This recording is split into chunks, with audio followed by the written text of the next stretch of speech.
digemari oleh kalangan masyarakat saat ini, terutama di Indonesia. E-wallet semakin populer di Indonesia dan sudah banyak masyarakat Hampir yang mulai semua orang orang saat ini memiliki e-wallet e-wallet dan dan menggunakan transaksi sehari-hari. dompet digital.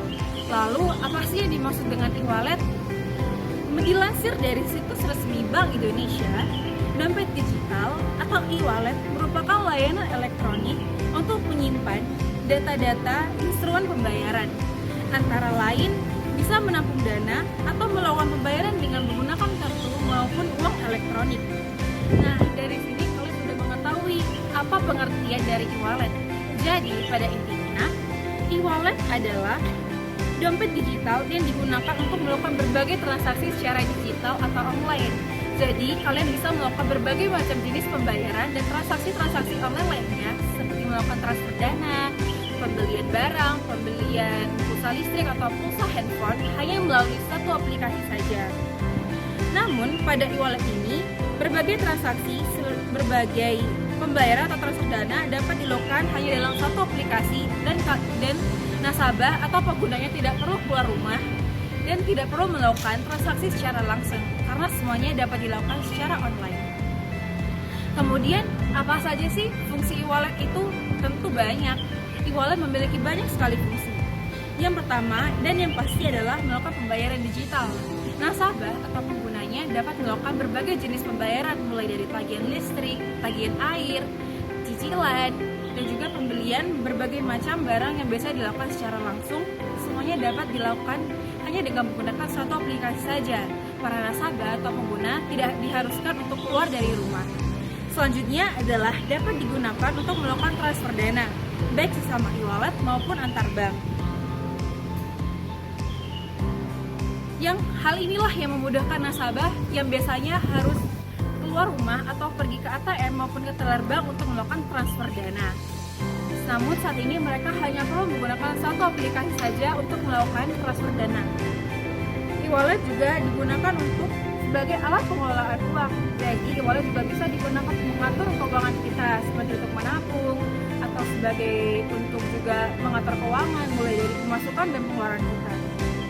Nah, dari fungsi-fungsi di atas inilah yang dilihat, mungkin inilah yang menjadi mengapa e-wallet semakin banyak digemari dan semakin populer setiap tahunnya.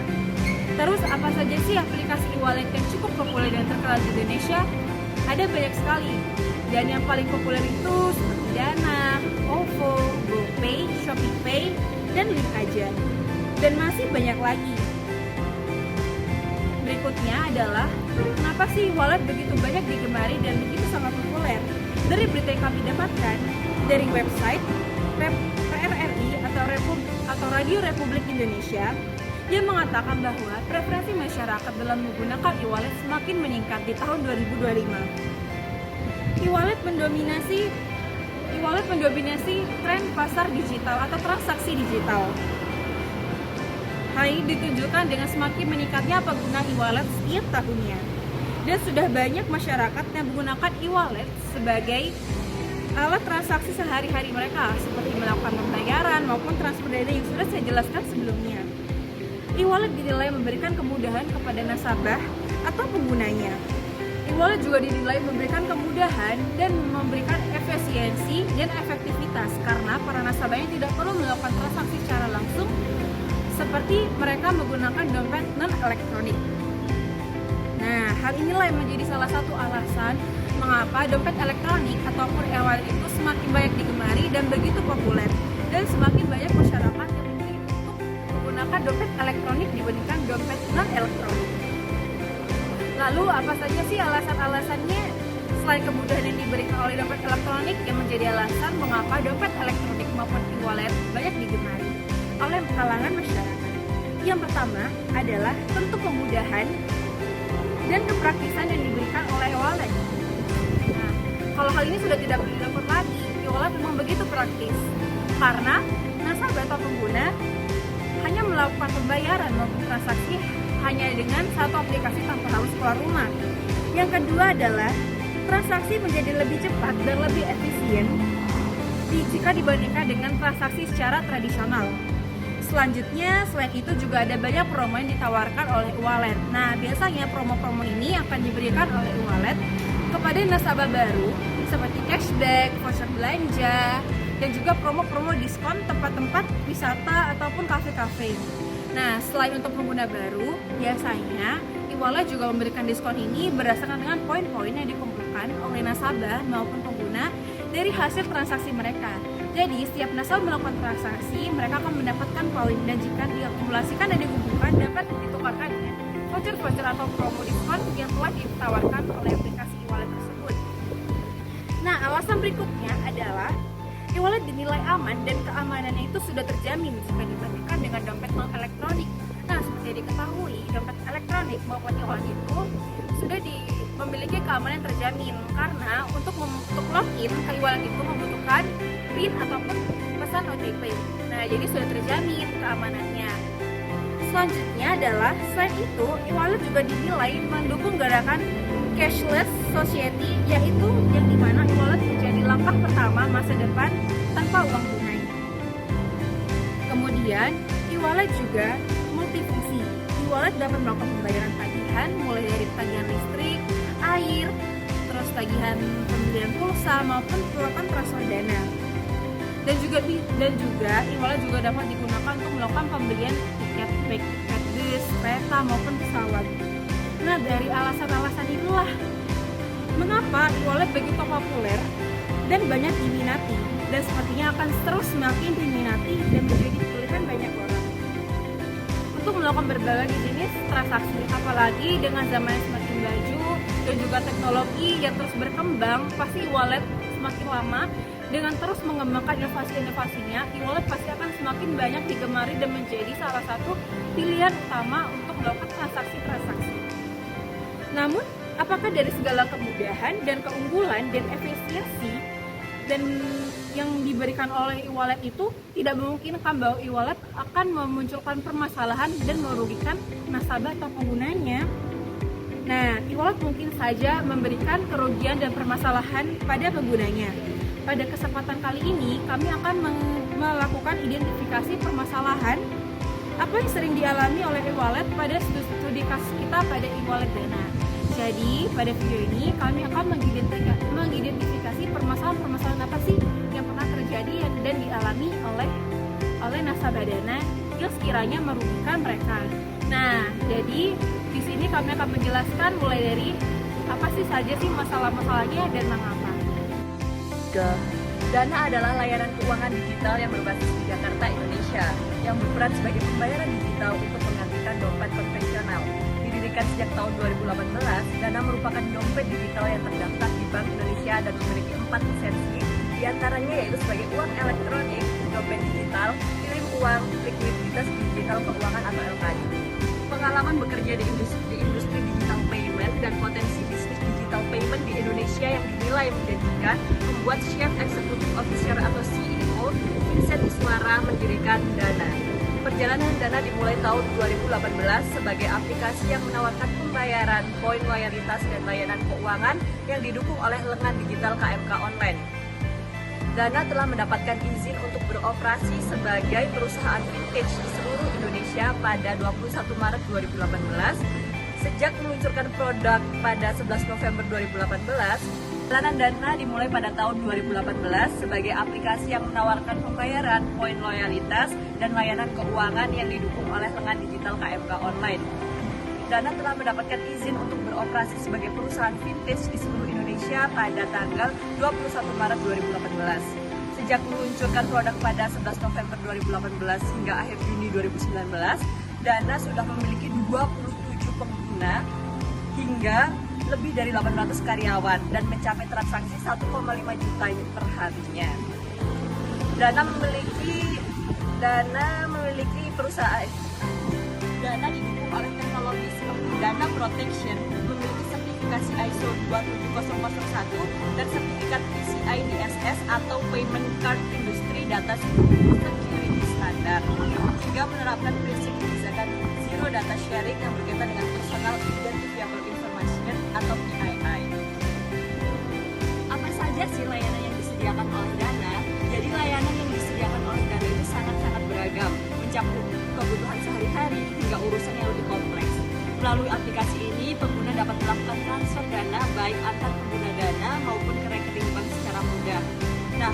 tagihan rumah tangga seperti listrik, air, internet, telepon, dan cicilan juga bisa diselesaikan hanya dengan beberapa langkah sederhana di aplikasi.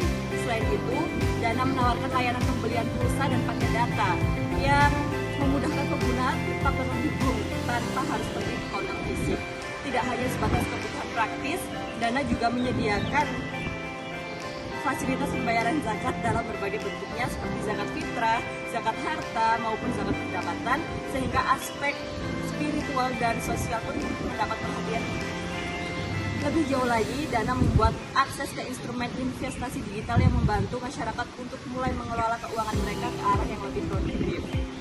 Nah, kelebihan Dana tidak hanya terletak pada jenis layanan yang ditawarkan, tetapi juga pada fungsinya sebagai dompet digital modern. Fungsi utama Dana adalah sebagai sarana transaksi digital yang memungkinkan setiap orang melakukan pembayaran, pembelian, maupun transfer dengan cepat dan aman baik secara online maupun offline. Dengan teknologi QR Code, pembayaran di merchant menjadi lebih sederhana, cukup dengan memindai kode yang tersedia. Tidak mengherankan jika kini banyak pusat perbelanjaan seperti restoran, bahkan pedagang kaki lima sudah menerima pembayaran melalui Dana. Fungsi lain yang sangat penting adalah aspek keamanan. Jadi, Dana menerapkan sistem perlindungan yang ketat melalui fitur Dana Protection yang menjamin keamanan pengguna dari transaksi ilegal. Perlindungan ini semakin kuat karena Dana telah memperoleh sertifikasi keamanan internasional seperti ISO 27001 dan PCI DSS yang menjadi bukti keseriusan mereka dalam menjaga data serta transaksi.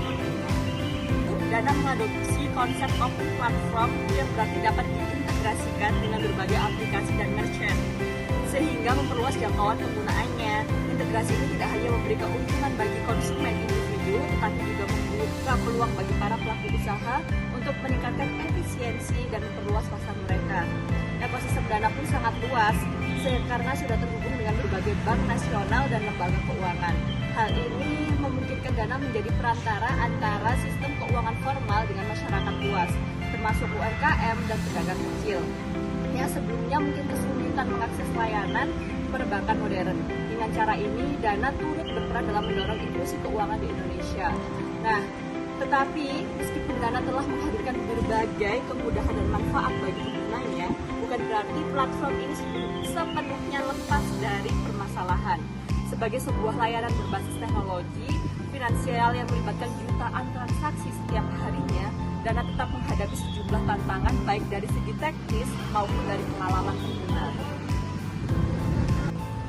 Permasalahan-permasalahan yang sering kita temui pada user Dana ataupun pada aplikasi Dana sendiri yang sudah kita rangkum beberapa nomor. Yang pertama yaitu saldo nasabah yang tiba-tiba hilang.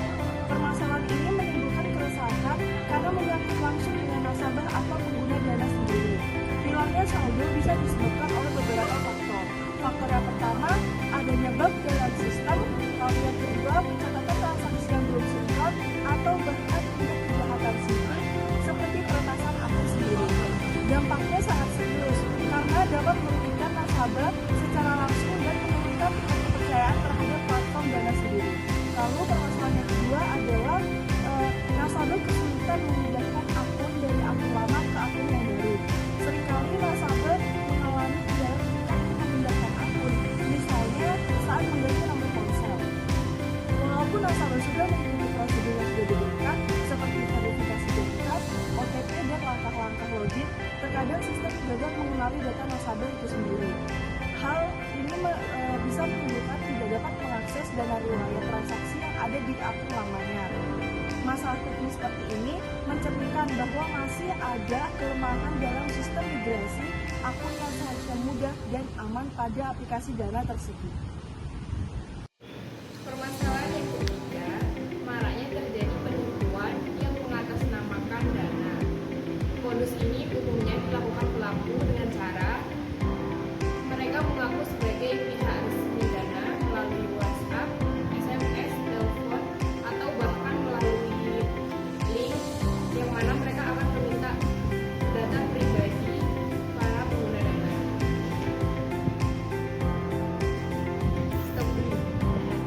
Lalu meminta data pribadi seperti PIN, kode OTP, atau password. Akibatnya, banyak nasabah yang mengalami kerugian yang karena saldo mereka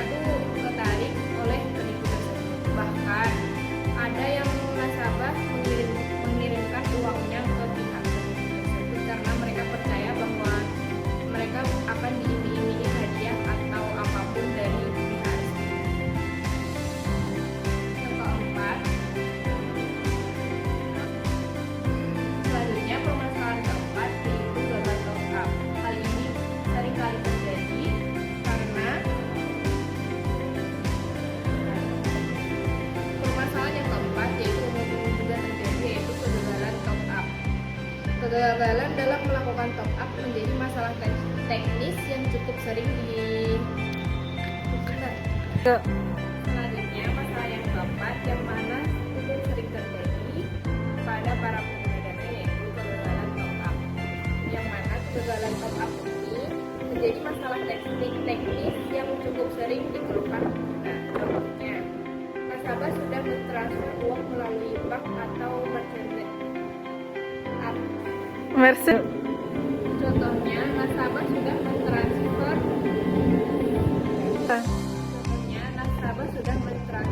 melalui bank atau merchant tertentu, namun saldo tidak kunjung masuk ke aplikasi.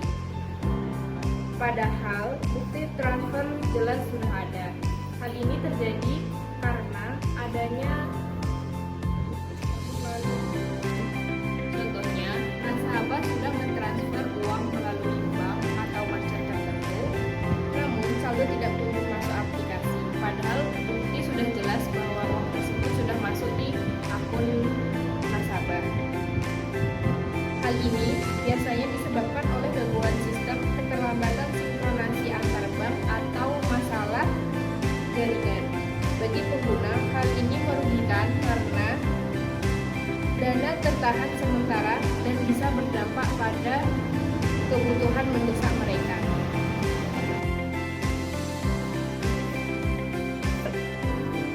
Permasalahan yang kita dapatkan berasal dari akun X, di mana para pengguna pada mengeluhkan mengenai masalah yang kami sebutkan.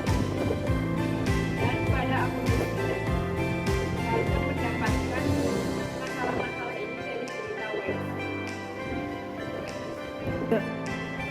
Permasalahan yang kami sebutkan tadi berasal dari akun X dana resmi yang mana para pengguna mengeluhkan mengenai masalah yang terjadi, serta pada akun media sosial dana lainnya. Kita juga mendapatkan masalah-masalah tersebut